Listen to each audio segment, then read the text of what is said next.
Yeah, I can see Seema has raised her hand. Seema, go ahead. Assalamu alaikum, Dr. Musa. I'm Seema Duhan, and I work at Zaytuna College as a community education manager. Thank you so much for your presentation, and thank you to the organizers for organizing this very important talk. So, Dr. Musa, my question is, in the presentation and elsewhere as well, in the matters of bioethics especially, we always talk about the sanctity of life. Life has a value, and it has an intrinsic value. And you know, then we come up with all these injunctions, and but it lies in the foundation. Now the question is, as much as the life has sanctity in Islam, so does the death. And there are many injunctions where we are taught by the Quran that, you know, dead people, they have rights, and death is not meaningless. It can be reduced to meaninglessness. So how do you balance these aspects?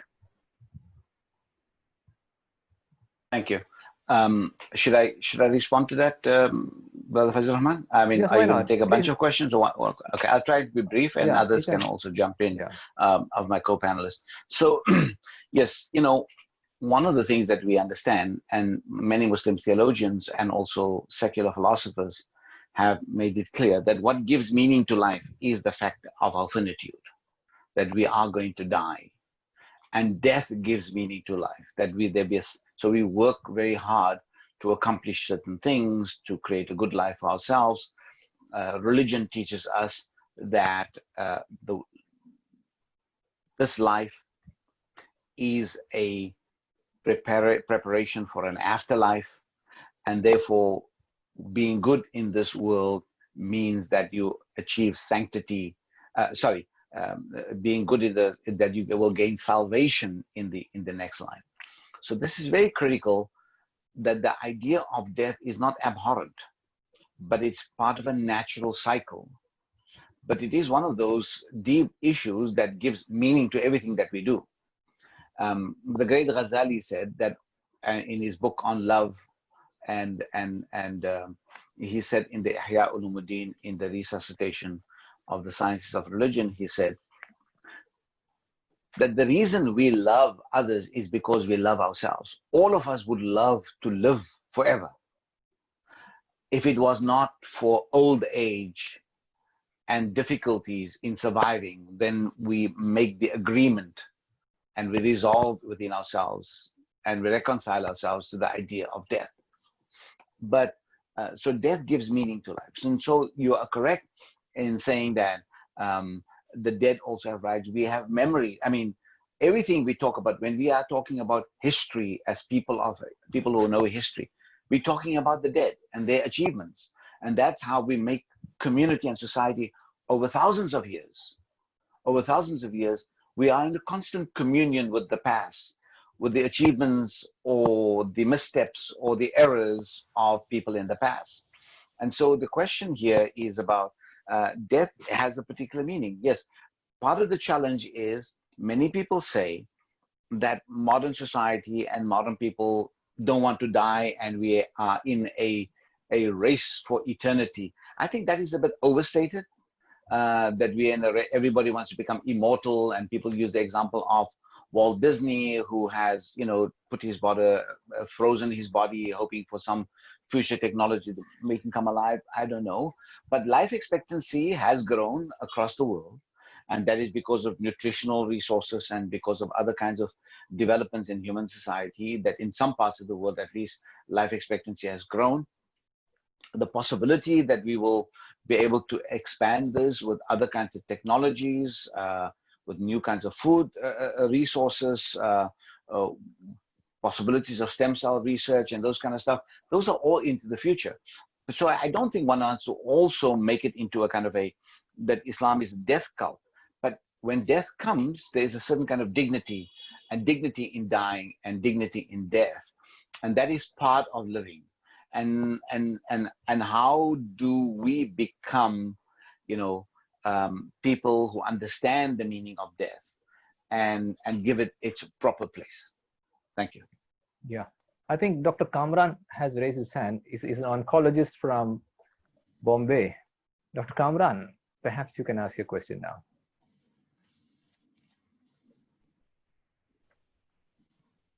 Are you there, Dr. Kamran? I just saw his hand raised. I think perhaps he's taking a break. I think Zafullah Bhai has also raised his hand. Zafullah Bhai, can you please go ahead?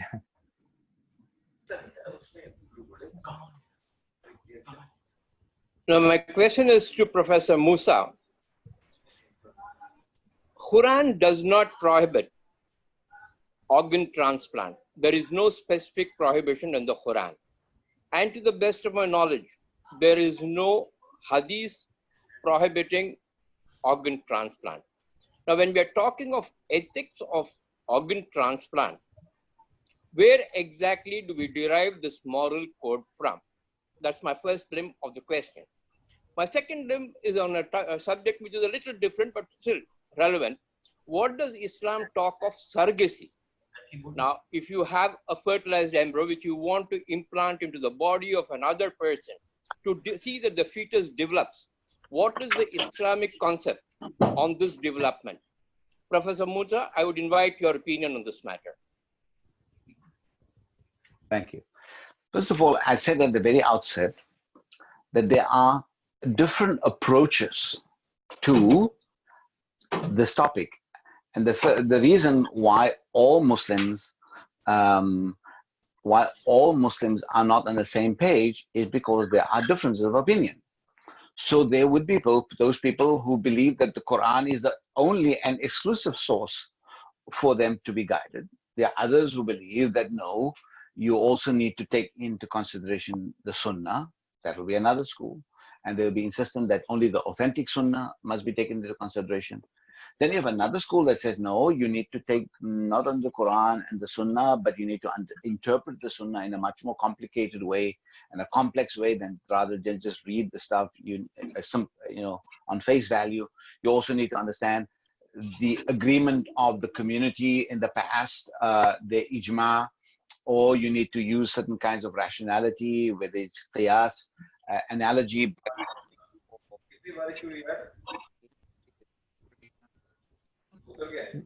We have lost your voice. Voice is broken. Professor Musa, we can't hear you. Have you by mistake muted yourself? Yeah. We can't hear you. Perhaps, can you check your microphone? Is it muted? Can you hear me now? Can you speak? Hear me now? Yeah, we can hear you now. Yes. Okay. Yes. Maybe my headphones were dying. Yeah. So I said, okay, what part did you not hear? What should I repeat? You were talking about the various schools, the Sunnah, the Quran, the Hadith, the Sunnah, the Fiqh, okay, and the various other schools from which you derive your law. Right. So as I said, there are difference of approaches and so on. So those who are saying, like yourself, it seems that, some people say that only from the Quran, and the Quran doesn't say anything, therefore I'm good to go. And others would say, no, there's a much more greater tableau of authority that I need to consider, which is the juristic thinking of the past. There are philosophical, theological considerations of what is dignity. So for instance, the Quran just says, وَلَقَدْ كَرَّمْنَا بَنِي آدَمَ. We gave dignity to Bani Adam, right? But what is the meaning of dignity, right? Dignity in a society that is hierarchical means that you must always listen to what the elder person tells you. In a hierarchical society, dignity means that the female must listen to the male, right? Dignity in different other contexts, but in egalitarian society, dignity has a different meaning. So everything got to do with interpretation. You cannot just say, because I interpret the Quran today in this way, or the Sunnah in this way, or the legacy, all the other people are wrong. Or everybody. That is one of the biggest problems we have, that we say, the people in the past were all wrong. We are the only people that understand the Quran correctly because we read modern science and so on and so forth. So I'm very much cautious of that kind of opinion. What I understand. So your question was very simple. Where do we derive our authority? It depends which authority you go to. If you go to an authority that takes into consideration a very complex set of resources that are part of the thinking process, then they will have, as I already pointed out in my opening statements, that they're going to come up at positions that will say prohibition, some will say permission, some will say permission on some issues and not permission on another, and a whole range of those kinds of questions. As Dr. Fadil and others pointed out, and also Mr. Amjad Ali,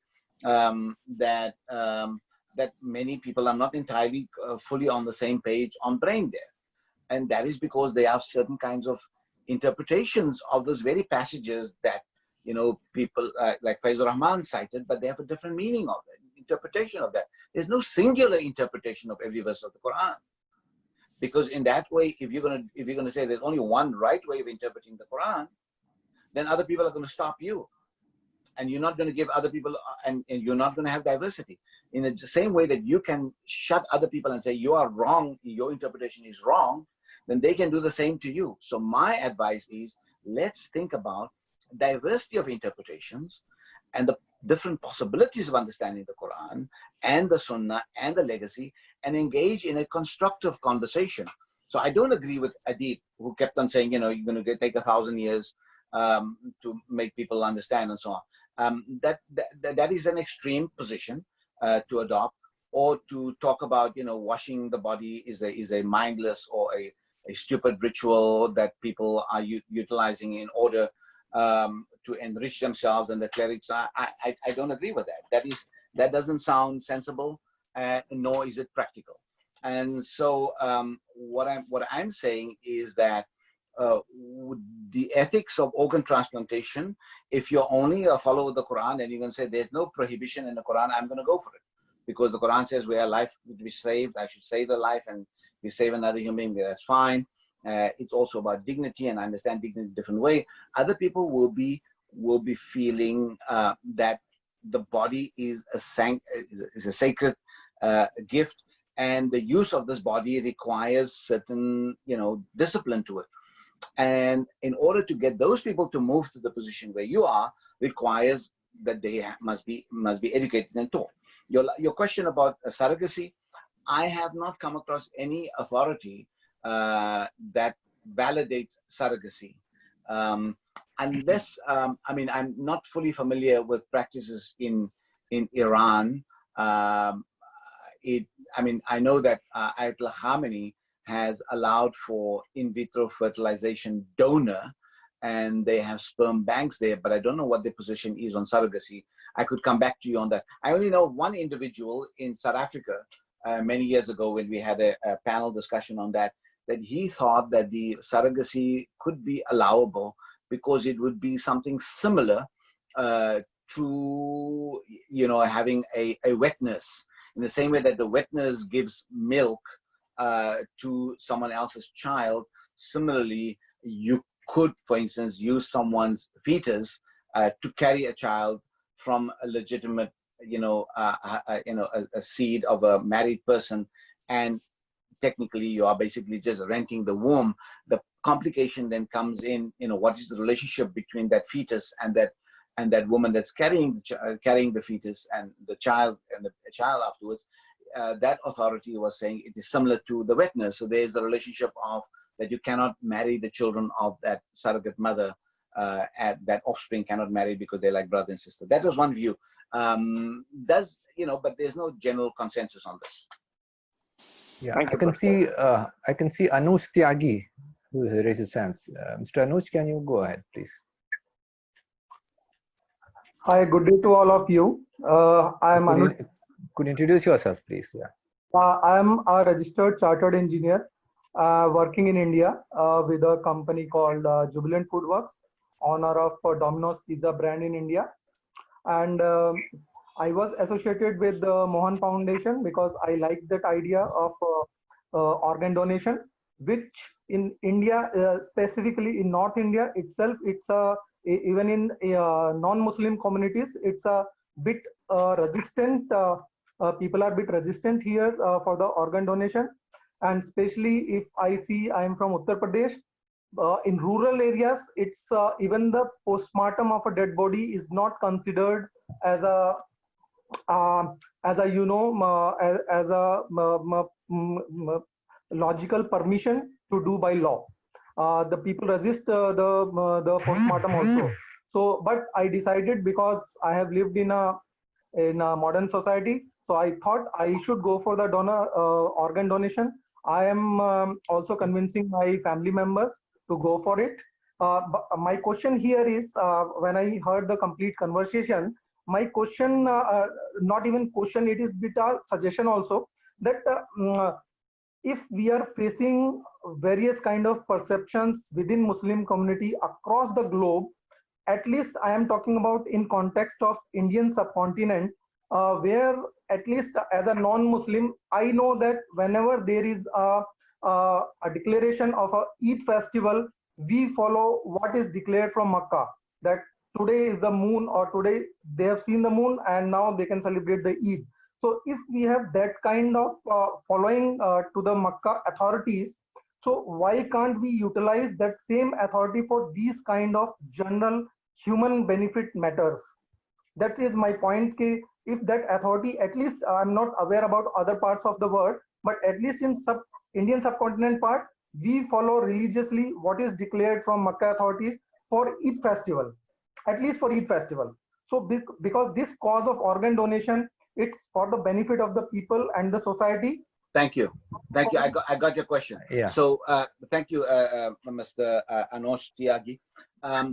I think that there might be a very few people in India that follows the Eid celebration from Makkah.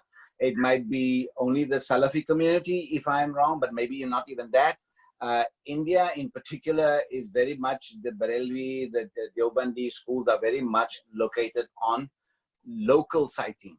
So Eid, for those of us who follow Makkah in North America and other parts of the world, Eid on Eid al-Adha is going to be next Friday, but in many parts of the world where they go by local sighting, it's going to be by Saturday. In other words, your claim that people follow a central authority, that's not necessarily correct.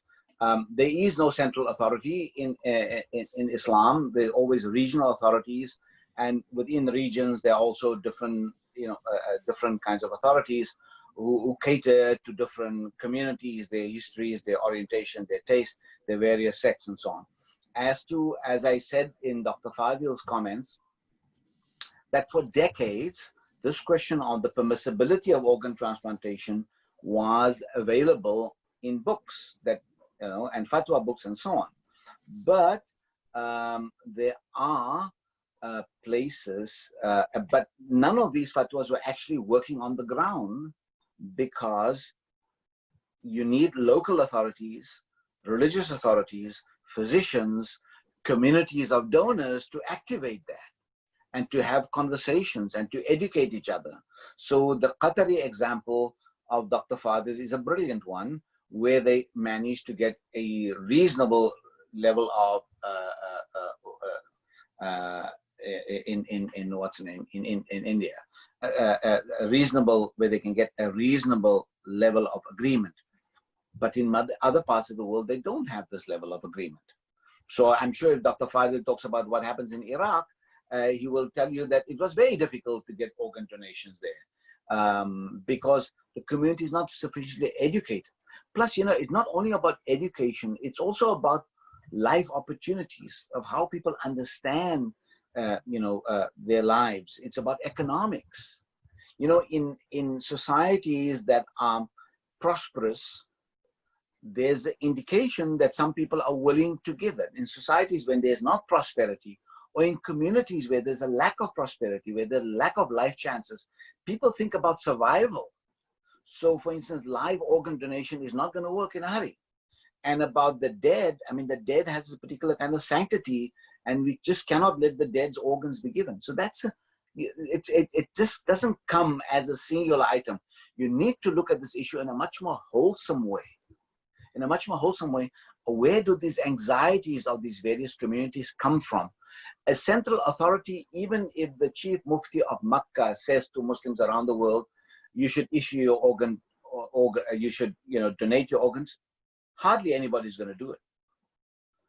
Or even Egyptian authorities, or anybody for that matter, or if the Mufti of Deoband says it, or from the Barelvi school, or the Salafi school, or the Shia school is going to say it. Communities in different places, it has to do with their literacy, it has to do with their life struggles and anxieties. It is not as simple as that. Even someone like me who have studied these issues and so on, I've come a long way to come to this realization. It takes a certain kind of predisposition to arrive at that. This is not easy. And if I was in the role of Mr. Amjad Ali, where I needed, my attitude will change.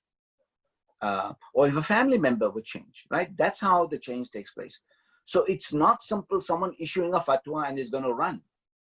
It takes decades, if not centuries of education that makes this possible. And it's not only theological education. It's also scientific and other kinds of education. So you want to tell me that you're going to tell a villager in Uttar Pradesh or in the Indian South that give you organs, just like that. Even if they've gone to high school and have a BA degree, it's not going to work like that. So those of you who are advocates of these issues, you need to have a better sense of the anthropology of Indian, Pakistani, and different kinds of societies, the anthropology of those societies. This requires more study than just issuing fatwas.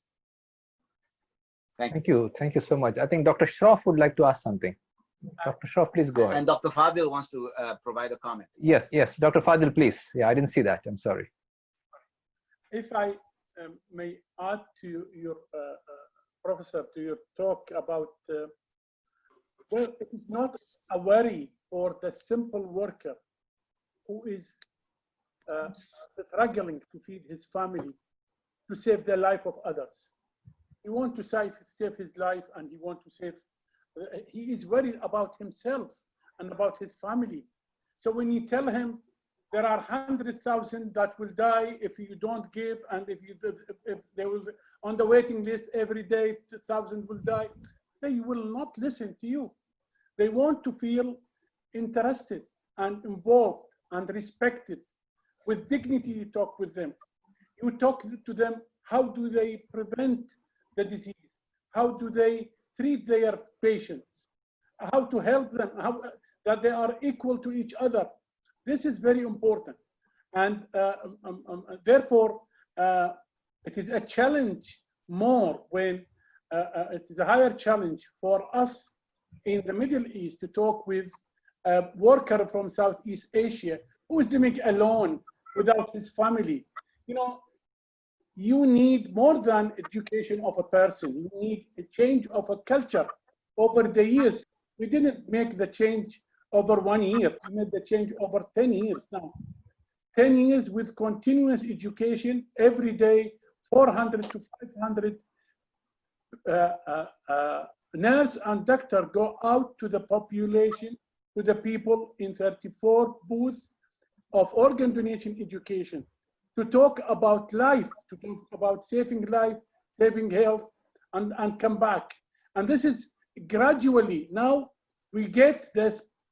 The other important thing I want to talk about is that don't make the brain death issue an organ donation, disease donation issue to be at the time of the bereavement, at the time of the death of the beloved. Imagine a wife that her husband has died, and you come to her and you tell her, donate the organ of your husband. She is worried about the burial of her husband. She is sad. So at this time, this education will at least prime the people. Now in Qatar, we have noticed that the change has been so imminent between 10 years back, when we used to tell the people, come and donate. And now they tell us, I am interested in donating. This is the difference. So it needs time. It's not about one individual that he say yes. It's about the family at home to be taught. It's the decision making together. in the theory of planned behavior. The person behavior and intention is not by himself alone. It is by his experiences, it's by the family, it's by the social norms, and it's by religion. So religion is just one aspect of it. It's very important, it's the foundation. But on top of it, it's so many. So educate the community, not the person alone. Sorry. Absolutely. I think that puts things in a perspective. Thank you so much, Dr. Fadil, for that. Dr. Shroff, you wanted to ask something? Yes, thank you, Faiz, and thank you, Mr. Musa, Dr. Fadil, and Amjad for an excellent, talk and discourse on this difficult subject and a complex subject. And I totally agree that there's not one approach to this, and we need. Dr. Shroff, can introduce yourself. Professor Musa may not know you. I am from an organization, an NGO called Mohan, which stands for Multi-Organ Harvesting Aid Network. We've been doing promoting organ donation for the last 23 years in India, and we support families by providing the families with trained counselors on the supporting families to when they are, in the period of grief, when they have brain death, supporting the decision to donate. So we have trained about 2,600 coordinators in the country. And 70% of donations happening in India today are happening because of these trained coordinators in India.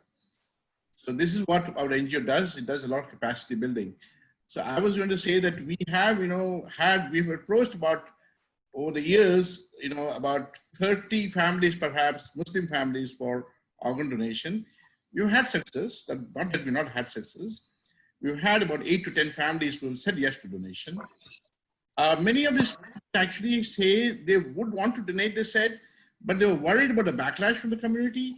Some of them said that we want to consult, somebody from religious background and before donating. The family themselves were not against organ donation. This was an interesting thing which we noticed.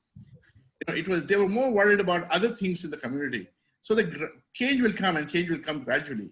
What I was going to actually ask was that, Professor Musa said that there is an international, international body where many of these scholars meet every so often. And I would like to request Professor Musa, if there can be a narrative on organ donation in one of these conferences, where you could speak about this so that this spreads to other parts of the world, especially to us in India, where the organ donation rate is picking up. And when we support the family towards organ donation, our conversion rate is about 65% on the ground. So which is very good, we feel. But we could even do better, if we had more donations from all the communities. So if we can get a narrative going in an international conference on organ donation, among the, in the Islamic, countries, it would help us in India, because again, in India, there is no one view. One fatwa is against organ donation, another fatwa is for organ donation. So there's a lot of confusion out there. And we need this consensus statement coming from some international bodies, some influencers perhaps, which is very important to us. Thank you, Dr. Sunil, Dr. Shroff, for the work that you're doing. And I know it's time consuming. I think your example was, similar to Dr. Fadil's experience and so on, that the communities might be individually, or the families that you're talking to, they might be having that altruism, but they also don't fully understand what the reaction was going to be. All, the people, those of us on this panel and so on, we come from a certain kind of background, a certain kind of education, a certain amount of claims that we make autonomous decisions for ourselves. But all people around the world are not the same, and people require a certain amount of education, a certain amount of provision of wherewithal and capacity and confidence to make that. So that can only be remedied, like in the questions of sanitation, like in very basic elementary questions, only if people understand what is in their interest, that they have to have sanitary conditions.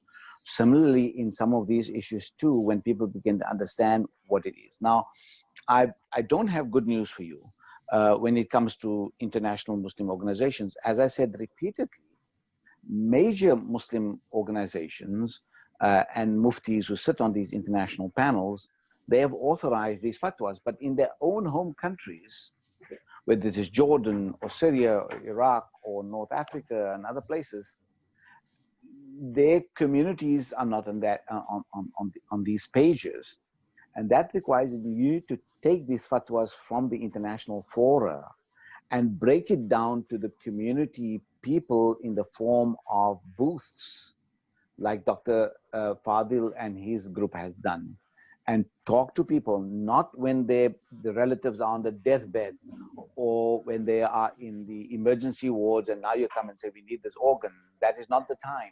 All this stuff had to be done before. This is a slow process. So my recommendation for you would be, for the Mohan Foundation, doing great work, go and meet, I don't know which part of the country, I don't know which part of the country you are, but if you are in one city, ask for a meeting with the leading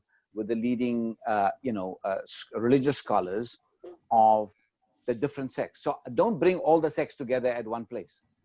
Bring the Deobandis to have a meeting with them, then have the meeting with the Barelvis, have a meeting with the Salafis, individual meetings. Put to them the issues that you have and ask them and tell them that, how many Muslims are becoming recipients of organ transplantation. And the challenge here is that why can't Muslim authorities give permission for the donation of organs? If you go at that grassroots level and speak to religious leadership, what you also need to do is you need to speak to the non-religious leaders, in other words, influencers like Mr. Faizur Rahman, business people and others. Put it to them because they sponsor those religious people, and they would say to them, listen, you guys need to pay attention to this. We are moving in a certain direction here in India where other communities are giving and Muslims are only known as takers, not as donors. That is a complaint that I've received in South Africa. In South Africa, many Muslims are happy to take organs but not donate organs, and the donation organs agencies like yours are complaining that we don't get sufficiently in this. And so that is the issue. You need to put those very legitimate issues in a very decent conversation with grassroots religious leaders, influencers at that level. Then they will take it to their annual meetings and say, listen, the fatwa that you had given that we can only take kidneys from relatives, this doesn't work. This is not sufficient. There are people dying with good kidneys. Why can't we utilize those kidneys? And there are people dying with good corneas. Why can't we use that? And there's a whole range of other things but you need to start this conversation. This idea that we think that a voice from heaven will come down from Makkah or other place is going to solve the problem. I don't have good news for you there. I think that you need to work on the grassroots level. And that is possibly the experience with Hindu communities, Sikh communities, Christian communities in India too. You have to work at that various levels to convince people. I thank you. Thank you for that suggestion. Actually speaking, some of the good stuff is rubbing off to the Muslim community as well. Because, when a good story comes in the media of donated, many do come forward and want to donate themselves. So there is this factor as well, which is playing in the community. And over the last 10 years, we have seen a change in attitude. The shift is very gradual. But unfortunately, the engagement we have a large population and we have so many states, and trying to engage all these subgroups and smaller groups is not easy. Believe me, we have tried. Faiz knows that. We have tried to invite them so many times. It's not easy. And trying to get a consensus from the central body also is not easy. So we are in a very complex situation. We will resolve slowly. It will take time. But, just exploring all kinds of ideas to try and get some better consensus and a better kind of view in these people will actually make a difference. Yeah, no, Dr. Shroff, you're right. You're right. Consensus is a later position. First, you need to get the conversation going, and serious. You need to get serious in the same way that Mr. Amjad Ali got an advocate in the UK. He got Mufti Zubair Bhatt.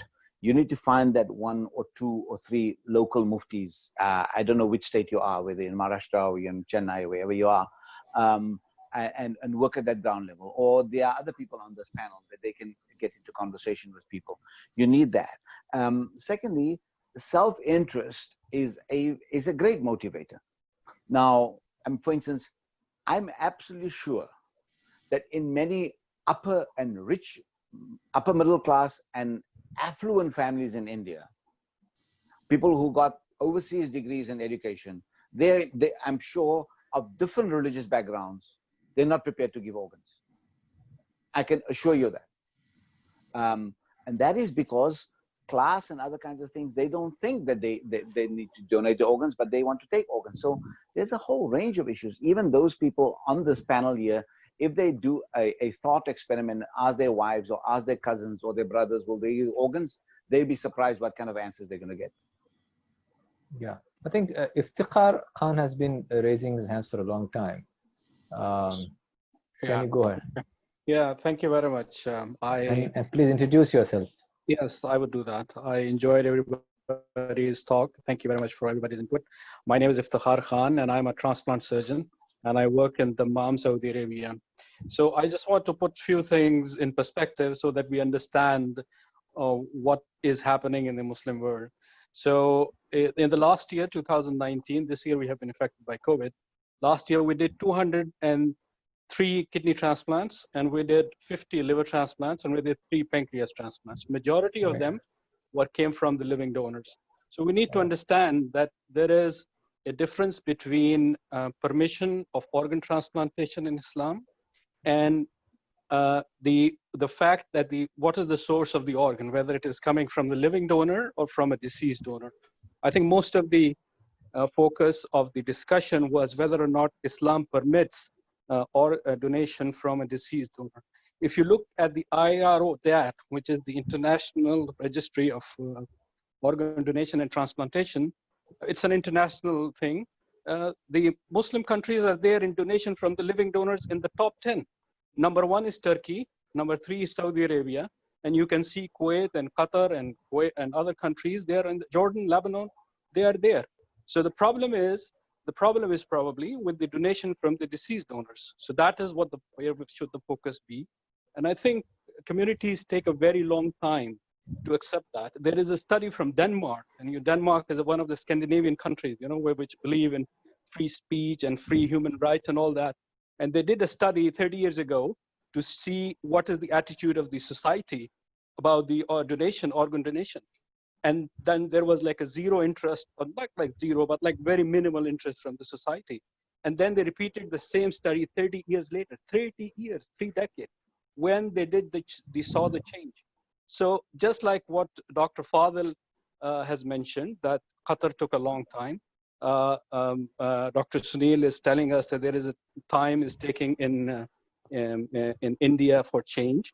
The deceased donation will come. It is coming. And we should compare, we should not just say in isolation that there is a lack of literacy, lack of education, which I'm sorry to say Professor Musa alluded to again and again, which, it's not just but again, he said that it's not just the education. Thank you for that.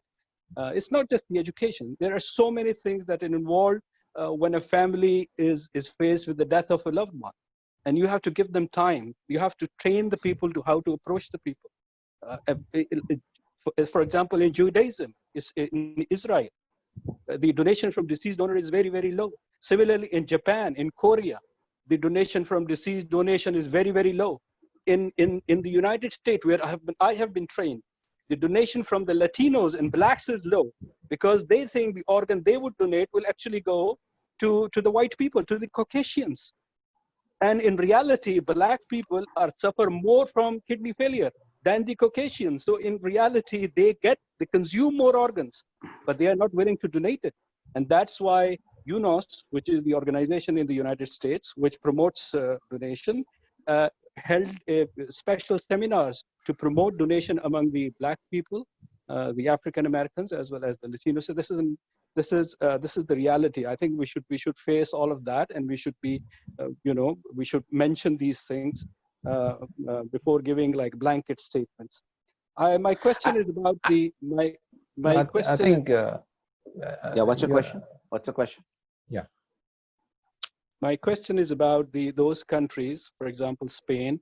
It's going to happen in the UK as well, or probably it has already happened. Is about the opt-in, opt-out, where the government decides that everybody is a donor if he or she dies. So that's another extreme. So there is one extreme. We are saying that families don't allow us, or the family they allow us, but the family is worried because of the backlash from the society.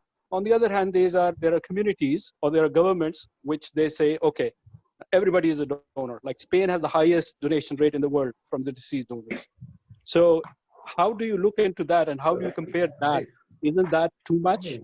I mean, coming from a free world, coming from a country of human rights and all that, isn't that too much? Thank you very much. And I apologize if I hurt anybody's feelings. Thank you very much. Yeah, no, thank you. I think maybe you're not there at the beginning of the conversation where we said that these questions of culture, levels of understanding of these issues play a very important role. And education is critical. Maybe we have a different understanding of what education is. Education is that you have to make people aware of certain things and realities, and make them aware of things that they didn't know. So people did not know what the alphabet was, and then you made them aware what the alphabet was, and they can start reading. So everything has a certain kind of literacy, and Dr. Fadil's example and experience is a model example and so on. So yes, Saudi Arabia, for instance, allows for, technically on the fatwas in Saudi Arabia, they allow for cadaver donations and deceased donations. They do allow, and the fatwas are there. But as you pointed out, that giving donations through living donors are much more popular because, there's a certain kind of understanding of that. And I'm not fully familiar. There's a Dr. Abdullah Dar and Dr. Bar. Also, they are both Saudi doctors. They write extensively on these issues, on bioethics in those countries. And so we need to find out whether these donations that are being done, living donors, whether they're between families, or are these also donations between anonymous people, and so on and so forth. So these issues are not simple. Neither the East nor the West had overnight transformation on these kind of questions. And the example from Denmark is itself illustrative of these kind of time that it takes for people to come to terms with certain things. Now, as far as I know, normally in democratic countries, these issues about organ donation either would be discussed in parliament, or there will be a ballot in the elections that people would take a ballot about that are we in support of automatic donations and so on and so forth. A place like Singapore, for instance, has an automatic opt-in. You opt into organ donation, and you can then have the choice to opt out. So you're automatically opted in.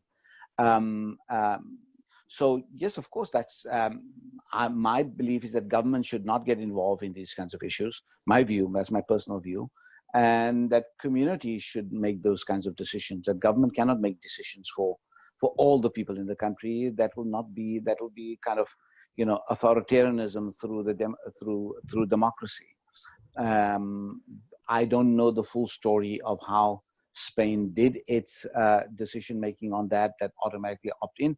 But as long as people have the option to opt out, that's also good. But there must have been some kind of census that allowed the people to do so. Otherwise, it would have been really heavy-handed on the part of the government to enforce that on everybody. But maybe Amjad Ali or other people know more about that definition. But what the practice is in Spain and so on is not my area of specialty. Yeah. Professor Musa, I think it's 9 p.m. now in India. Would you like to take a few more questions, or I don't know, do you have the energy for that? You are the.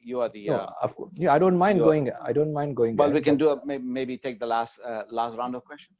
Yeah, maybe a couple of more. If I may come in on something, a couple of things that have been said, if I may. Amjad bhai, just 1 minute. I'll just announce who will ask the next question. Then after that, perhaps you can speak. Yeah. I think Shoaib Ahmad has been raising hands for some time. The next question can be asked by Shoaib Ahmad. And I think that will be the last question because we don't have time after your intervention. Then Shoaib Ahmad will ask the question, and then after the answer, we need to end. Yeah. Okay. No, thank you. Please go ahead, thank you for the opportunity. I just want to talk from a layperson's perspective. We've got a lot of learned people on this forum. Many of you are doctors, many of you are academics, and have far more knowledge and understanding of this topic than I ever will. But just to put a general layperson's perspective to this, Professor Ibrahim talked about when do people start talking about this or engaging in this issue. for me as an individual, before I was diagnosed, nobody, neither myself nor a family member, ever thought about organ donation. And it was only when I was diagnosed that it became an issue that was close to us and became important. I didn't talk to anybody about it, and many patients won't. That's one of the things that I found, is that people who are waiting for a kidney or another organ to improve the quality of their life feel a sense of shame almost. And we need to be a voice for the voiceless. And that's one of the main reasons why I've been involved in this piece of work, because I understand why it was challenging for me. And now that I have a successful transplant, I wanted to help people who haven't been able to voice their concerns. The other thing to understand is in the UK, Dr. Iftihar talked about this very eloquently, that Black, Asian, and minority ethnic donors make up a significant proportion of the waiting list. In fact, it's about 30%. And a very small percentage of donations come from that community. What that means is people like me and other Black, Asian recipients or people waiting end up waiting a lot longer for a transplant unless they've got a family member who is willing to donate. And that is often very rare. The challenge we have is that in the United Kingdom, I'd rather talk about that as a specific, only 1% of people die in circumstances where they would be considered as an eligible organ donor. So that's the dilemma. So we've got a growing waiting list. We've got a small percentage of people who are considered as potential organ donors. And if they're not BAME, then that means that it's going to be even more problematic for BAME people waiting. So what can we do to encourage active participation? Now, both Professor Musa and Dr. Fadil have talked about education. Now, education is key, but it's not one size fits all. We need to tailor the message to the audience, and we have to do it in a way that demonstrates a respect and understanding of the cultural differences. And in Islam, it's about recognizing the importance of faith to them in their daily lives. Not everyone is going to be an orthodox practicing Muslim. So they're varied on their spectrum, and they consider things differently. So not everyone is going to be, I need to tick all of these boxes in order for me to be satisfied that organ donation is permissible. And some will say, well, to be honest, it's not really relevant. I've never considered it, and I wouldn't do it anyway. So we have to accept all positions. We have to treat everyone as respectfully as we can. We're not here to make judgments. We provide the information in a way that helps people make an informed decision without any form of judgment. And what was interesting to hear from you, Dr. Fadil, was the point of when do you talk about organ donation? With the introduction of deemed consent, what we're doing now is actively reaching out to communities to inform them about the law change. So we're not waiting to the point where it's donation time. We're leading up to helping people understand. But I think it's also important that not only do we talk about organ donation, but we talk about how do we prevent you getting ill in the first place. We as South Asians are predisposed to hypertension, diabetes, cardiovascular disease. These lead to chronic kidney disease and organ failure. We can't go to the community and say to them, be an organ donor, and not support them around the other comorbidity issues that they're more than likely going to face. So that builds trust and confidence with your audience. And I think that's what's important here, is how do we build trust and confidence in the system? They're there for me when I need them. How can I be there for them when they need me? Thank you, Brother Ajmir. I just wanted to add one. Brother Amjad reminded me about something. You know, we put a lot of effort here today and saying that, you know, the burden is on the clerics and the ulama and so on and so forth. At every mosque, you're going to find dozens of physicians everywhere in the Muslim world, dozens of physicians at the mosque, dozens of engineers, dozens of accountants, highly qualified people. None of them are talking about organ transplantation. They expect the cleric, who's not possibly the most well-educated or the most well-off, to have these issues. if at that level, these influences, you need a whole range of other influences to come and talk and start this conversation, then people realize if it's a major issue. But if it's not a major issue, then of course, they're going to be concerned about other issues. So I think it is unfair to put the burden only on the clerics. I think it's a much more collective issue, and I don't think I can do better than the way Brother Amjad Ali put it. We have to build respect, you have to build the context, you have to build this level of delicate conversation and understands people's difference. Otherwise, we're not going to make much progress. Like every issue, you need to understand the delicacy of it. You need to understand the culture. You need to understand where people are coming from. Thank you.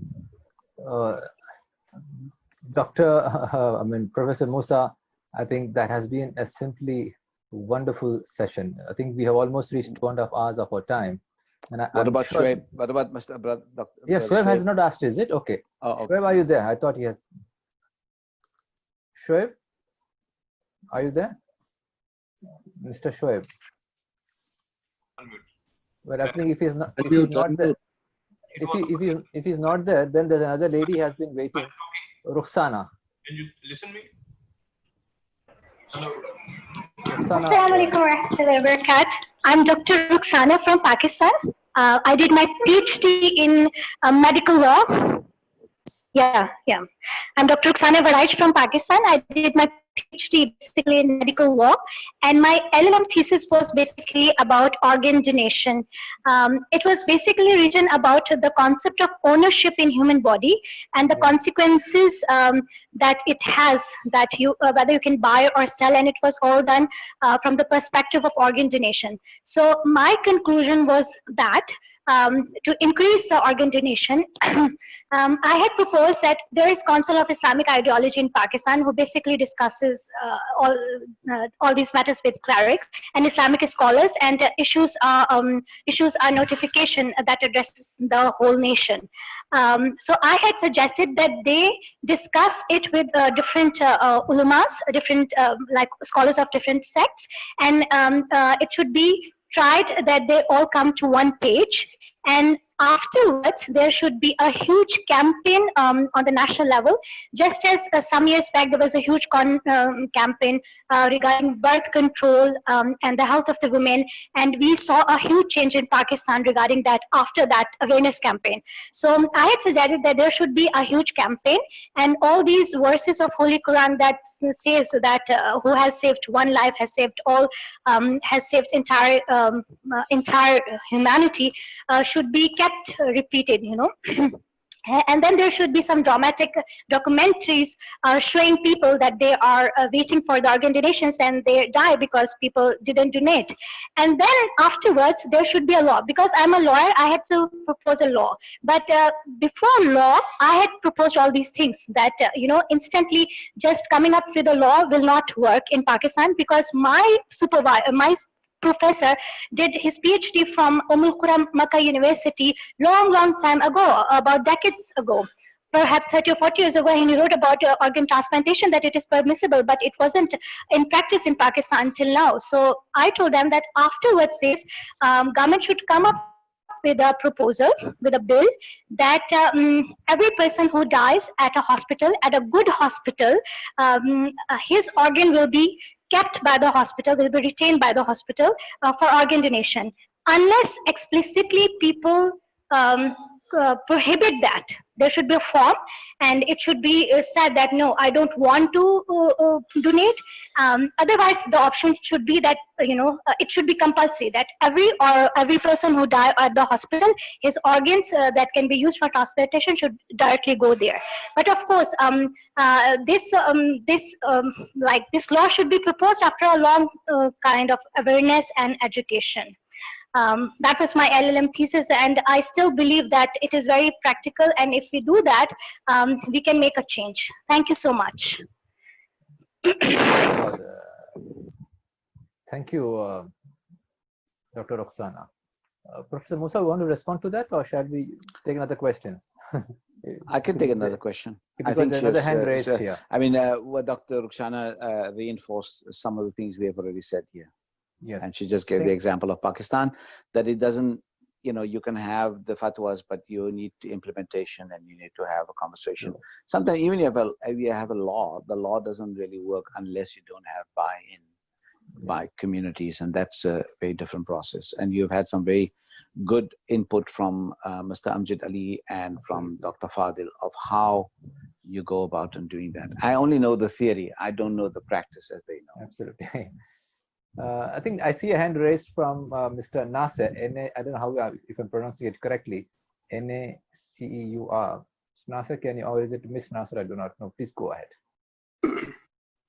Hi. And introduce yourself, please. My name is Nasser Shwiyat. I'm a vascular access coordinator and acting transplant coordinator in Al Wakra Hospital, Qatar. Okay. So my after watching all this interview and all this subject from these lectures, I got the point that why we are blaming Islam and we are looking, the fatwa is there already, and a lot of fatwa they are permitting to do donate. But it's difficult to come for an old man aged of 60 or 70 and ask him to give a kidney or give an organ. And why we are not implementing the organ donation from the beginning as a lecture, as a habit, as an attitude, like educate people from the beginning that the donation is a very nice issue, that we are helping people, that it's not related to the religion, because people they're willing to donate, but coming in late age, convincing person to donate is difficult. I feel that it's not linked to the religion, mostly linked to the education and the way you are approaching people to donate. Correct. No disagreement here. Let's be clear. There are fatwas for and there are fatwas against, and that's not to do with. It's not about. It doesn't say anything about the religion. There are lots of things that Muslims disagree upon, whether it's music permissible or not permissible, whether it's about other kinds of practices too. So it's not about the religion. It's about opinions within a religion. So let's be clear. And that is quite normal in every community, in every faith community around the world, in every secular community. There are disagreements on a whole range of very, very serious issues. So Muslims are no exception. What you're pointing to is correct, that this requires a certain kind of orientation, what people think as a priority.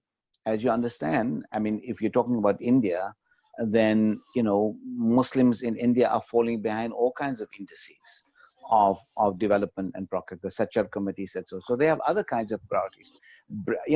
Organ donation might not be the number one issue on everybody's mind in India, Pakistan, Egypt, Saudi Arabia, that they might have other kinds of concerns. This is just one issue, possibly a niche issue. It's something that can become better if the society's healthcare system grows, becomes more efficient, these issues become automatic. If the healthcare systems are suffering, if primary care is suffering, then these issues do become questions that people bring in. And I think it's part of the overall education of the national systems that must bring this into view. Here in this conversation here, we talked about the religious aspect of it, and I already issued my opinion on that you need to start a conversation with the religious sector. You might not have automatic success, but you must continuously persist and have gentle and meaningful conversation with people who are ready to become agents of change. I do see Shoaib Ahmed back. So yeah, I think exactly. I got a message myself. Shoaib, please go ahead. Thank you very much. And identify yourself, please. Yeah, I'm Shoaib Ahmed from Pakistan. And I happened to go to clergy for this purpose of organ donation, explaining them what is the pros and cons of this type of donation and what is the benefits. What I've seen is over the years, I've been going to them, different clergies of Pakistan for last about 10 years. I have seen that change in opinion comes when they personally know the issue and the sensitivity of the issues identified by the particular ulama. and they come up with different fatwas. Like I've been seeing people from one sect, like the Deobandis, they were quite against this notion of organ donation initially, but now young ulama, young mufti, they are coming and accepting the fact that organ donation should be there to save lives. I really endorse the point of Ibrahim Musa. It's a slow process, and the discussion should go because haste make the waste. In terms of ulama, we have to be very moderate, very respectful, and the terminology they understand is quite different. What we say is not in their terms to be very true in perspective, but their language is different, their terminology is different, and we need to keep on continuing this dialogue. I think so. Maybe in coming few years, we might have some luck in terms of acceptance in the society and ulama. Thank you. Shoaib, are you a physician? Yeah, I'm a physician. Yeah. So yeah, if it comes from people like you and you start this dialogue and so on, I've sent brother Faiz Rahman some of my materials. If you go to my website ibrahimmusa.com and go in the sections of publications, you will see several articles in that. I have an article I published 20 odd years ago, the languages of change in Islam. There are different kinds of languages of change in both the theology. So you are right to say that the ulama have a certain kind of vocabulary, and you need to be able to understand their vocabularies, and then you'll be able to grapple with some of these issues. This is not a single, it's the same kind of debate about, the role of democracy, the rights of women, the whole host of issues that people in the religious sector need to, come to terms with, that they feel it's an imposed language, it's not part of their culture. So it's a dialogue, it's a slow process. And Professor it's Musa, important that people like Sorry. yourself and Dr. Fadil and others enter this conversation. Yes, sir. Yeah, Please. for Professor Musa, I can just take one question, because there's a person who's been raising hands for a long time, Naveen. Shall we just give an opportunity? Please. And we'll end with that. Mr. Naveen, I will end with that. You were there? Thank you, Faiz. Actually, this is Dr. Sumana Naveen, and I work with Moham Foundation. Hi, Faiz. Okay. My question is actually for Mr. Amjad Ali, and it's actually taking off from a comment that Professor Musa made, that it may be unfair to put the whole onus on the clerics, and that we should involve influencers like physicians. And I agree with that. So, Mr. Amjad Ali, how involved are physicians in your community engagement program? That's what I wanted to know.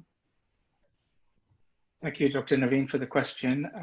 I sent the link to our website on the chat, but if you go into NHS organdonation.uk/Islam, attached to the link are a series of YouTube videos that I have done with doctors, Muslim doctors, where they are dispelling the myths and misconceptions of organ donation.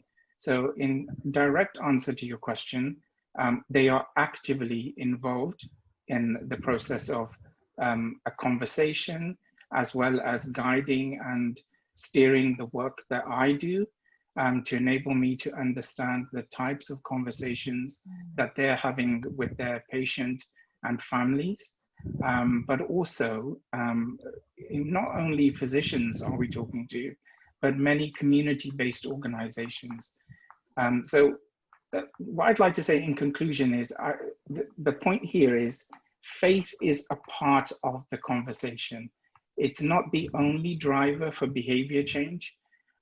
So what we're doing is we're inviting all of the groups that are recognized key stakeholders to this conversation, and saying to them and empowering them to go back out into their communities to start talking about the challenge and the dilemma, i.e. the growing need, the lack of organ donors.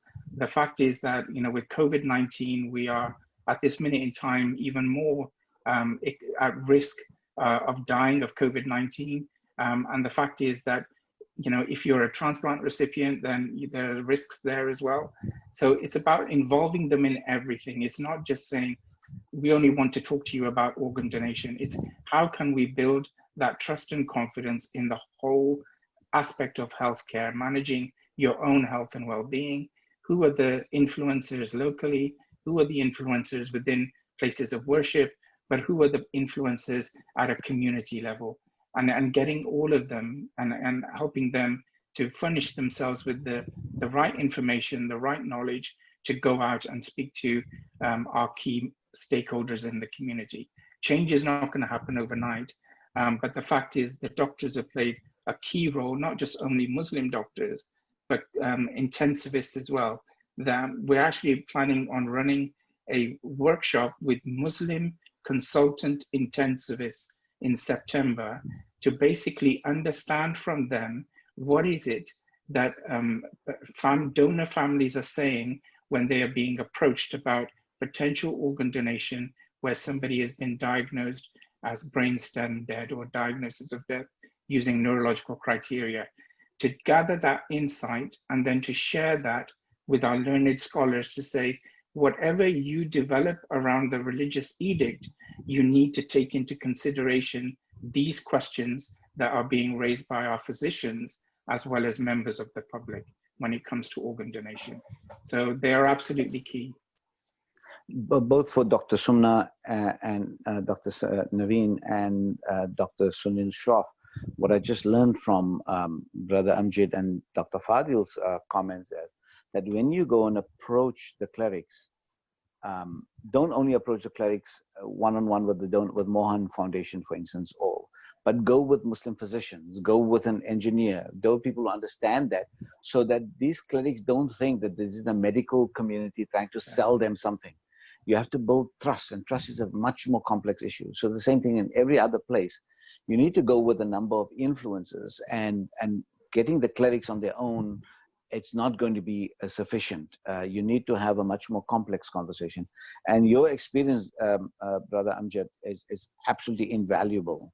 And you should definitely bring that.